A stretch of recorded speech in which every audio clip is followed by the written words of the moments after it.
നമസ്കാരം, സിബി മുളനിക്കേടാണ്. സി കമ്പനിയുടെ മറ്റൊരു വീഡിയോയിലേക്ക് എല്ലാവർക്കും സ്വാഗതം.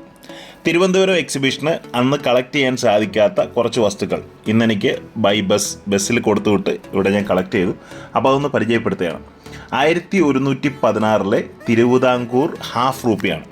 ഇതിൻ്റെ പ്രത്യേകത, ഇതൊരു അൺസർക്കുലേറ്റഡ് ഹാഫ് റുപ്പിയാണ്. അതായത് സർക്കുലേഷനിൽ പെടാത്ത, യാതൊരു വിധത്തിലുള്ള സ്ക്രാച്ചസോ ഡാമേജസോ വരാത്ത ഒരു നല്ല മിൻറ്റ് കണ്ടീഷൻ, അൺസർക്കുലേറ്റഡ് കണ്ടീഷനിലുള്ള ഒരു ഹാഫ് റുപ്പിയാണ്. ഇന്നലെ ഒരാൾ എനിക്ക് മെസ്സേജ് അയച്ചിട്ട് ചോദിച്ചു, എന്താണ് ഈ UNC എന്ന് പറയുന്നത്. വിനിമയത്തിന് ഉപയോഗിച്ചിട്ടില്ലാത്ത, ഇത്തരത്തിലുള്ള ഡാമേജുകളൊന്നും തന്നെ ഇല്ലാത്ത മിൻറ്റ് കണ്ടീഷനുള്ള നാണയങ്ങളാണ് UNC നാണയങ്ങൾ, അല്ലെങ്കിൽ അൺസർക്കുലേറ്റഡ് കോയിൻസ് എന്ന് പറയുന്നത്. ഇതെൻ്റെ സുഹൃത്തിന് വേണ്ടി ഞാൻ വാങ്ങിച്ചതാണ്. ഇത് ഗ്രേഡിങ്ങിന് വേണ്ടി അയക്കുകയാണ്. അതിനുശേഷം നിങ്ങൾ കാണുന്നത് ഒരു ഗോൾഡ് കോയിനാണ്. ഇത് ഡച്ച് കൊച്ചിൻ ഗോൾഡ് ഫണമാണ്. ഇത് പല ടൈപ്പുണ്ട്, പല വെറൈറ്റി ഉണ്ട്. അതിലൊരു നല്ല കണ്ടീഷൻ കോയിനാണ് കിട്ടിയത്. അപ്പോൾ അതുകൂടെ നിങ്ങൾക്ക് വേണ്ടി ഒന്ന് കാണിക്കുന്നു. ഡച്ച് കൊച്ചിൻ ഗോൾഡ് ഫണം. ഇതിൻ്റെ കാറ്റലോഗ് ഡീറ്റെയിലൂടെ ഞാൻ ഇതിൻ്റെ കൂടെ ചേർക്കുകയാണ്. ഇനി അടുത്തായിട്ട് 2-3 നോർമൽ നാണയങ്ങളാണ്. ഇതിലൊന്ന് കാണുന്നത് കൊച്ചിൻ പുത്തനാണ്. ഇത് സ്വാതി ക്യാഷാണ്. തിരുവിതാംകൂറിൻ്റെ സ്വാതി കാശും ബൊമ്മക്കാശുമാണ്. കൊച്ചിൻ പുത്തൻ നല്ല കണ്ടീഷൻ നാണയമാണ്. ഇപ്പോൾ അത്യാവശ്യം 1000-1500 രൂപ നല്ല കണ്ടീഷന് 2000 രൂപ വരെയൊക്കെ വില കൊടുക്കേണ്ടതായിട്ടുണ്ട്. സ്വാതി കോയിൻ വലിയ കുഴപ്പമില്ലാത്തതാണ്. ഒരു 700 മുതൽ 1000 രൂപ വരെ മാർക്കറ്റുണ്ട്. ബൊമ്മക്കാശ് ഇപ്പോൾ ഒരു 300 രൂപ മുതൽ 500 രൂപ വരെ മാർക്കറ്റുണ്ട്.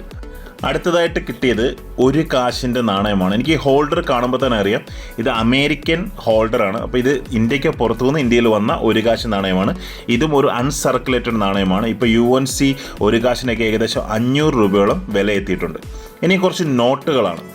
ഒരേ രാജ്യത്തിൻ്റെ 3 നോട്ടുകൾ. ഈ രാജ്യം ആകെ ഈ 3 നോട്ടുകൾ മാത്രമേ പുറത്തിറക്കിയിട്ടുള്ളൂ. അതായത് ഈ 3 വ്യത്യസ്തങ്ങളായിട്ടുള്ള നോട്ടുകൾ മാത്രമേ പുറത്തിറക്കിയിട്ടുള്ളൂ. ഇതിൻ്റെ മൾട്ടിപ്പിൾ പീസുകളുണ്ടാവും, പക്ഷേ ഈ 3 വെറൈറ്റി മാത്രമേ അവർ ഇറക്കിയിട്ടുള്ളൂ.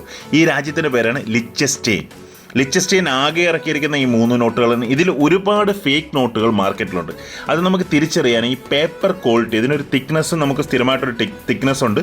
ആ ഒരു തിക്നെസ്സിൽ അറിയാൻ പറ്റും. അതുകൂടാതെ പഴയ നോട്ടുകൾക്കൊരു പ്രത്യേക മണമുണ്ട്. അത് പുതിയ പേപ്പറുകളിൽ പ്രിൻറ്റ് ചെയ്യുമ്പോൾ വ്യത്യാസവും പഴയ പേപ്പറുകൾ പ്രിൻറ്റ് ചെയ്യുമ്പോൾ വ്യത്യാസവും ആ മണത്തിലൂടെ അറിയാൻ സാധിക്കും. ആ പഴയ നോട്ടുകൾക്ക് ഒരു വിൻറ്റേജ് സ്മെല്ലുണ്ട്. അപ്പോൾ ചില നോട്ടുകളൊക്കെ എനിക്ക് അങ്ങനെ ഫീൽ ചെയ്യാറുണ്ട്. പഴയ ജർമ്മൻ നോട്ടുകൾക്കൊക്കെ ഒരു പ്രത്യേക മണമാണ്, അല്ലെങ്കിൽ ഈ പറഞ്ഞ നോട്ട് ഗിൽഡ് നോട്ടുകളൊക്കെ ഒരു പ്രത്യേക മണമാണ്. അപ്പോൾ ഇത് സാധാരണ മാർക്കറ്റിൽ ഒരുപാട് ഫേക്ക് ഉള്ളതാണ്. അപ്പോൾ വളരെ കെയർഫുള്ളായിട്ട് വാങ്ങിക്കേണ്ട ഒന്നാണ് ഈ ലിച്ചൻസ്റ്റൈൻ്റെ ബാങ്ക് നോട്ട്. ഇത് ഒരു നോട്ടിന് ഒരു 2500, 3000, ചിലതിനൊക്കെ അതിൽ കൂടുതൽ, അൺസർക്കുലേറ്റഡിനൊക്കെ അതിൽ കൂടുതൽ വിലയുണ്ട്. ഇവർ കോമൺ ആയിട്ട് ഉപയോഗിക്കുന്നത് സ്വിറ്റ്സർലൻഡിൻ്റെ കറൻസിയാണ്. കാരണം ഇത് ജർമ്മനിക്കും ഓസ്ട്രിയയ്ക്കും ഒക്കെ ഇടയിൽ കിടക്കുന്ന ഒരു ചെറിയ സ്ഥലമാണ് ഈ ലിച്ചൻസ്റ്റൈൻ എന്ന് പറയുന്നത്. ഈ കാണുന്ന 3 നോട്ടുകൾ മാത്രമേ ഇഷ്യൂ ചെയ്തിട്ടുള്ളൂ. എന്ത് സംശയങ്ങളും, ന്യൂമിസ്മാറ്റിക് പരമായിട്ടുള്ള എന്ത് സംശയങ്ങളും ഈ വാട്സപ്പ് നമ്പറിൽ നിങ്ങൾക്ക് മെസ്സേജ് ഇട്ട് ചോദിക്കാവുന്നതാണ്.